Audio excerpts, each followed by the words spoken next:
आज हम इस वीडियो में 2022 में आई जोगी का एक्सप्लेनेशन करने वाले हैं। इस मूवी में आपको लीड रोल में दिलजीत दोसांझ देखने को मिलेंगे। मूवी की स्टोरी 1984 में दिल्ली में हुए दंगों पर बेस्ड है, जिसमें कई हजारों सिपाहियों को जिंदा जला दिया गया था। ऐसा क्यों किया गया था, जानने के लिए वीडियो को एंड तक जरूर देखें। साथ ही चैनल को सब्सक्राइब करके वीडियो को लाइक जरूर कर दें। तो चलिए बिना किसी देरी के मूवी को शुरू करते हैं।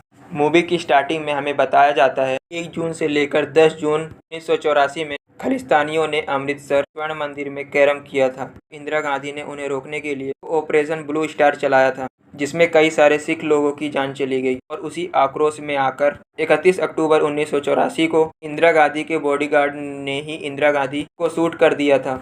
वो दोनों गार्ड सिख कम्युनिटी से थे और उन लोगों ने दिल्ली में दंगे कर दिए, जिसमें प्रशासन भी उनकी हेल्प करने लगे। इसी बीच दिल्ली के लोग में हमें जोगेंद्र दिखाई देता है। वो लोग अपनी फैमिली में बहुत खुश थे। आज उनके यहाँ जोगी के भांजे का बर्थडे था, तो सब लोग उसी की तैयारियों में लगे हुए थे। खाना खाने के बाद जोगी के पिता अपने शॉप के लिए निकल गए और जोगी अपने फादर को लेकर उनके ऑफिस चला जाता है, क्योंकि आज उसके फादर का रिटायरमेंट होने वाला था। तभी रास्ते में जोगी अपने फादर के साथ बस में बैठा, तो वहाँ कुछ लोगों ने उसे बस से नीचे उतारने के लिए कहा, मगर जोगी ने ऐसा करने के लिए उनसे वजह पूछा तो वो लोग जोगी और उनके फादर को टेररिस्ट बोलकर मारने लगे। दूसरी तरफ हम काउंसलर तेजपाल अरोड़ा को देखते हैं, जिन्हें ऊपर से ऑर्डर मिले थे कि वो दिल्ली में किसी भी सिख को जिंदा न छोड़े। इसीलिए उन्होंने त्रिलोकपुरी के सारे सिखों को मार दिया।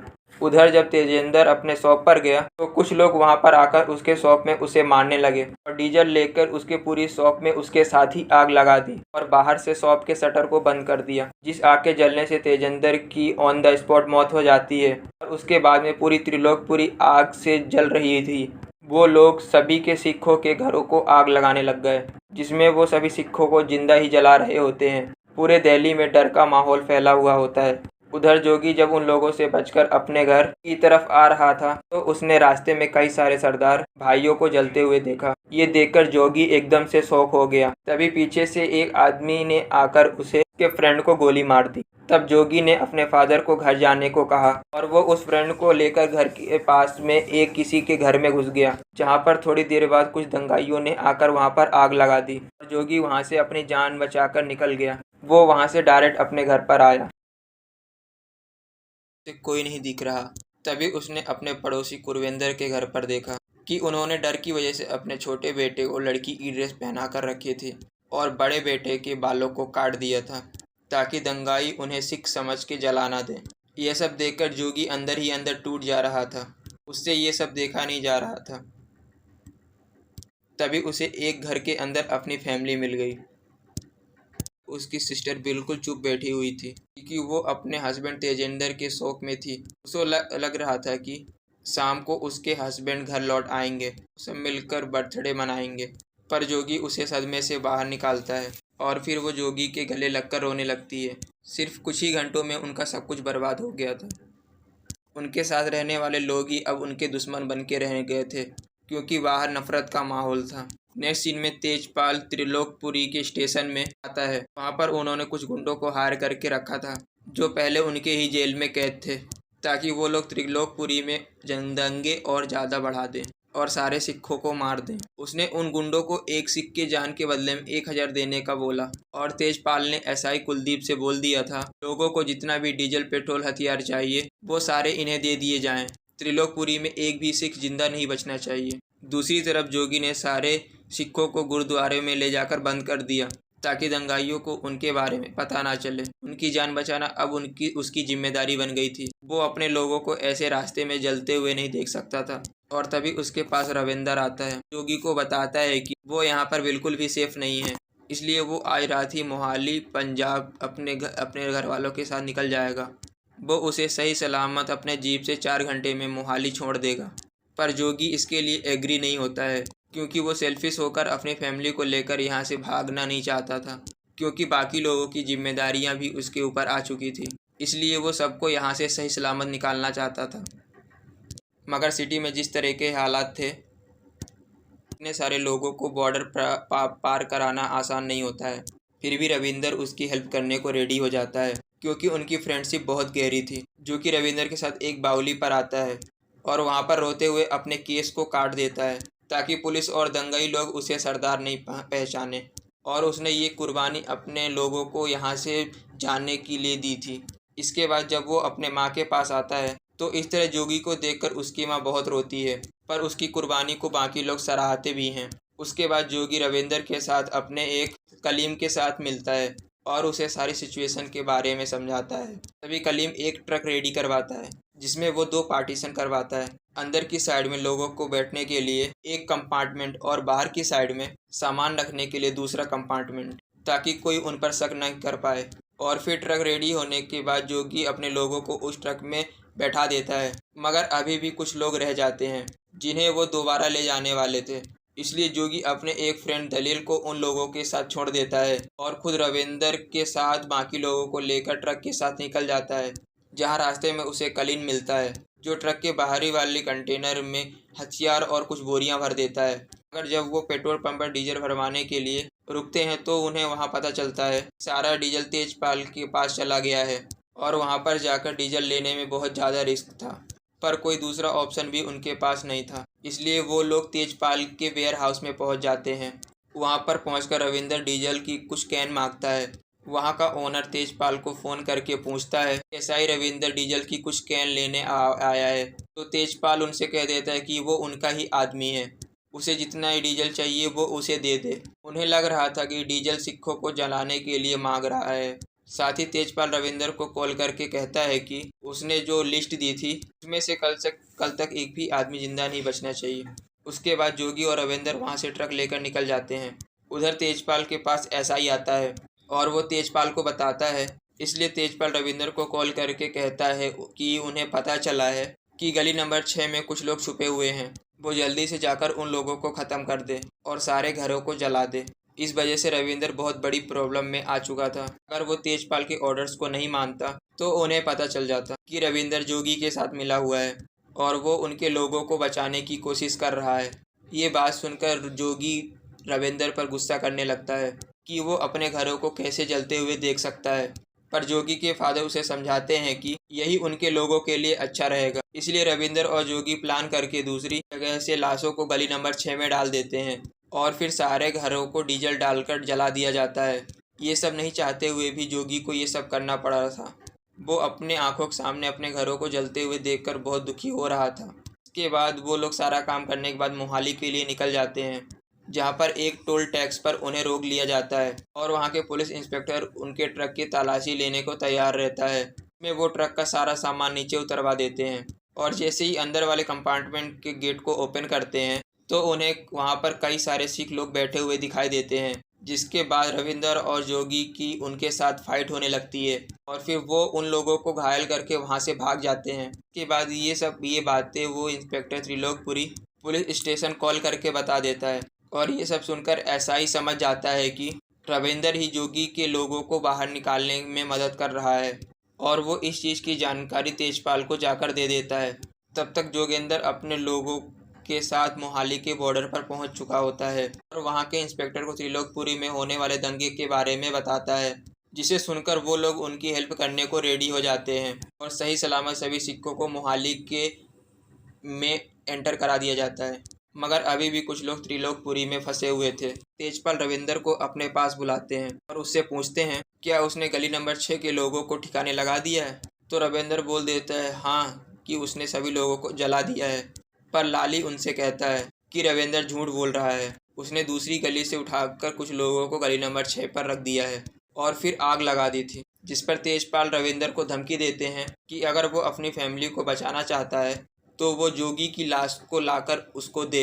वहाँ से जाने के बाद रविंदर लाली से कहता है कि जोगी उनका दोस्त है, उसके साथ ऐसा क्यों कर रहा है। लाली बोल देता है दोस्त वो तेरा होगा, तेरा तो दुश्मन है। इस पर रविंदर लाली से कहता है कि जोगी और उसके बीच में वो खड़ा है, जोगी और उसकी फैमिली का बाल भी बांका नहीं होने देगा, चाहे वो कुछ भी कर ले। इसके बाद लाली अपने पुलिस टीम से कहकर गली नंबर 6 के चारों तरफ नाकाबंदी करवा देता है ताकि जोगी अपने लोगों को वहां से ले जाने के लिए आए तो उन्हें पता चल जाए। इसलिए अब रविंदर जोगी को बताता है यहाँ से ट्रक से उन लोगों को निकालना पॉसिबल नहीं है। इसलिए उन लोगों को निकालने के लिए रविंदर एक प्लान करता है और अपने प्लान के अकॉर्डिंग वो तेजपाल के पास आता है और कहता है उसे अपनी फैमिली ज़्यादा इम्पोर्टेंट है, इसीलिए वो बता रहा है जोगी और उसके लोग गुरुद्वारे में छुपे हुए हैं और उन्हें पकड़ने के लिए उसे फोर्स की ज़रूरत है। हालांकि रविंदर की बातों पर तेजपाल को पूरी तरह से भरोसा नहीं था, फिर भी वो लाली और अपनी फोर्स को उसके साथ में भेज देता है। जब लाली वहाँ पर जाकर देखता है तो जोगी के लोग वहाँ से जा चुके होते हैं और यही रविंदर का प्लान भी था कि जब सारी फोर्स गुरुद्वारे की तरफ होगी तो दूसरे रास्ते से वो जोगी के सभी लोगों को निकाल सकता है। और तभी लाली को अपने लोगों से पता चलता है जिस ट्रक में जोगी ने अपने लोगों को बॉर्डर क्रॉस करवाया था वो ट्रक किसी कलीन के नाम पर रजिस्टर है। यह सुनकर लाली शॉक हो जाता है क्योंकि कलीन लाली का भी दोस्त था।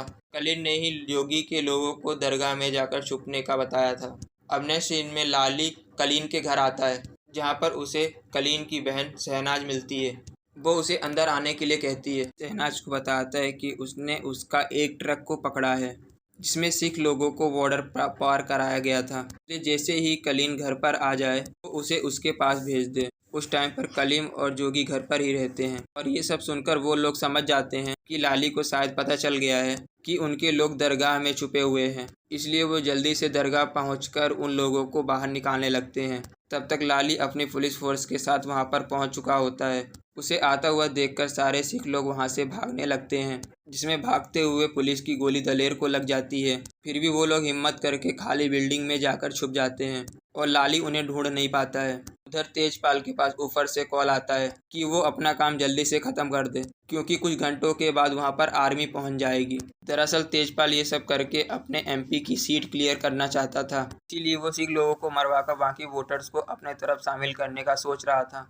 अब सारी पुलिस फोर्स लाली के साथ उस एरिया को छानबीन करने में लग जाती है जिस एरिया में जोगी और उनके लोग छुपे हुए होते हैं। और तभी लाली उन्हें ढूंढता हुआ उनके पास आता है जहां पर जोगी लाली से कहता है कि वो उसे शूट कर दे जिससे उसका बदला पूरा हो जाए। दरअसल लाली और जोगी पहले बहुत अच्छे दोस्त हुआ करते थे, मगर एक इंसिडेंट के बाद वो जोगी से नफरत करने लगा था। टाइम पहले जोगी की बहन कम्मो प्यार के रिलेशन में थी। जोगी ने कम्मो को बहुत समझाने की कोशिश भी की थी कि वो उसके फ्रेंड की सिस्टर है, इसलिए वो उससे प्यार नहीं कर सकता, मगर कम्मो जोगी से बहुत ज़्यादा प्यार करती, इसलिए थोड़ी दिनों में ही उन दोनों की भी प्यार का रिश्ता बहुत अटूट बन चुका था। और जोगी जॉब मिलने के बाद उसके सिस्टर का हाथ मांगने वाला था और जब जोगी को जॉब मिल गई तब कम्मो बहुत खुश हुई थी। और नेक्स्ट डे जोगी लाली के पास जा रहा था, मगर वो जब लाली के घर पहुंचा तो उसने वहां पर देखा कि कम्मो की मौत हो चुकी है। और तब लाली ने बताया कि कम्मो प्रेग्नेंट थी और इस बारे में लाली को पता चल गया था। तब लाली ने कम्मो से कहा था कि वो उस बच्चे को गिराकर उसे कहे लड़के से शादी कर ले, इसीलिए वो अपने हाथ की नस काटकर सुसाइड कर लेती है।